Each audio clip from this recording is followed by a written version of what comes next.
today's topic is going to be what happens if your child is in private school.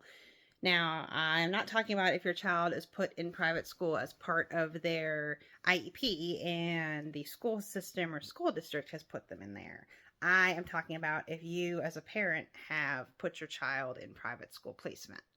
So, basically, when your child is in private school and you've parentally placed them, they are still eligible for the same rights that they would get under IDEA, ADA, and 504. So I'll start with 504 and ADA because they're a little easier. Under 504 or the ADA, your child, they still have to comply with those. So your child would still have access to all the same accommodations that they might have at a public school. In addition to that, the private school is not allowed to charge you more tuition in order to cover the cost of making any modifications or accommodations that they have to do for your child. So, perfect example, if you're sending your kid to a private school and they need a wheelchair ramp so that your kid can get in the building, then the private school has to provide that, and they are not allowed to charge you for the cost of it. It just has to be something that they cover. That's pretty much the extent of it under 504 and ADA. Now, for IDEA, your child is still eligible to get special education and related services, just like they do at public school. The process is a little bit different, but you're still able to get them. So how it works is your school district is going to do child find, just like they do normally. Actually, the role of child find is to identify all students within the school district who live in that school district that they would be going to if they were not in private school or homeschooled, for example. They do child find the same way. So once they identify that your child is a child with an eligible disability and they have an educational category that they fit into, then the school district is supposed to set up what's called consultation. That is going to be a process that involves the parent of the student and also representatives from the private school that the student is going to go to, and obviously also somebody from either the state education agency or local education agency, depending on how your jurisdiction does that. The consultation has to include several components. The first being that the school has to explain how communication is going to work during the school year and throughout the school year, and like how everybody's going to be involved in what's going on. So that would probably include like how often you're going to have meetings, how communication is going to be done. Is it going to be like, are you going to send emails? Is it going to be at meetings? Like, what's going to happen? Then it also has to discuss what kinds of services are going to be provided and who is going to provide them and where.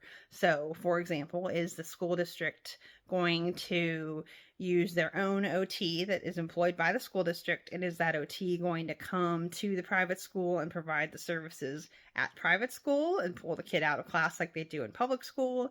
Or is the school district going to contract with a different OT because maybe the private school has an OT, but the school district would have to contract with that person in order to provide the free and appropriate public education? That's what the rules are. Or would they be meeting with the student in some other location? So all those things need to be worked out too. There also has to be an agreement, or there actually also has to be a calculation done by the school district on how much IDEA funding there is available to provide services for each child. So it has to be equivalent funding. So like they have to basically look at how much IDEA funding they get and then figure out how much per student in the district they can provide, like how much money. And then the school district is allowed to supplement that with their own funds, but they cannot do that in place of IDEA funds. So let's say that they have used all their IDEA funds for kids that are in the public schools. They're technically not allowed to do that, because then if they have a student at private school who wants to access those funds to get services at their school, they are not allowed to just be like, oh, well, our school district has like 50 grand, so we can just give you that. No, they're not allowed to do that. They have to have an equivalent amount of IDEA funds. So that's part of the process as well. And they have to discuss all that and make it clear with the group, the parents and the private school officials, about how that's going to work and how much money there is. Also, the school district controls all the funds for special education services under IDEA. So, like, they can't just be like, here, private school, here's 50 grand, and you go ahead and figure it out. No. The school district has to hold that money. They also have to hire all the people or get contracts with whoever is relevant, and they have to be responsible for paying them. So, they can't give that money to anyone else to do. Finally, the school has to have a written affirmation from the private school reps that they did have a consultation and they discussed everything and everything's good, and that has to get sent to the state. The school, now if the school district and the private school representatives do not agree on how things should proceed with the special education services, then the school district has to send a letter to the private school stating what services they will not be providing and why that decision was made. So it's kind of similar to like a prior written notice, but it goes to the school. Also, the private school has the right to send state complaints, just like anyone else could. They can write to the state education agency and say that, oh, consultation wasn't done correctly, or like it can be anything that they want to complain about the local education agency. And that gets sent to the state education agency, who reviews it and then makes a decision. And if the private school does not agree with what the state education agency says, then they can appeal it, and then it goes to the Secretary of Education.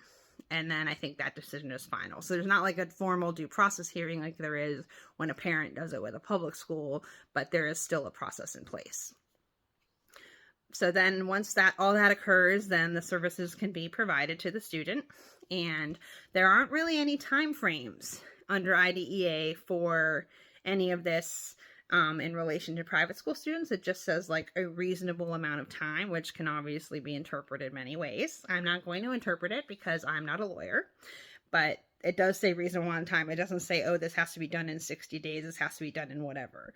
So it could potentially take a lot longer to get things in place if you have a kid in private school placement. But just know that you do have a right to those services, just like you would if they went to public school. And I think that pretty much sums it up. If you have any questions about that process, then definitely let me know, and I'm happy to hash it out further and explain it to you.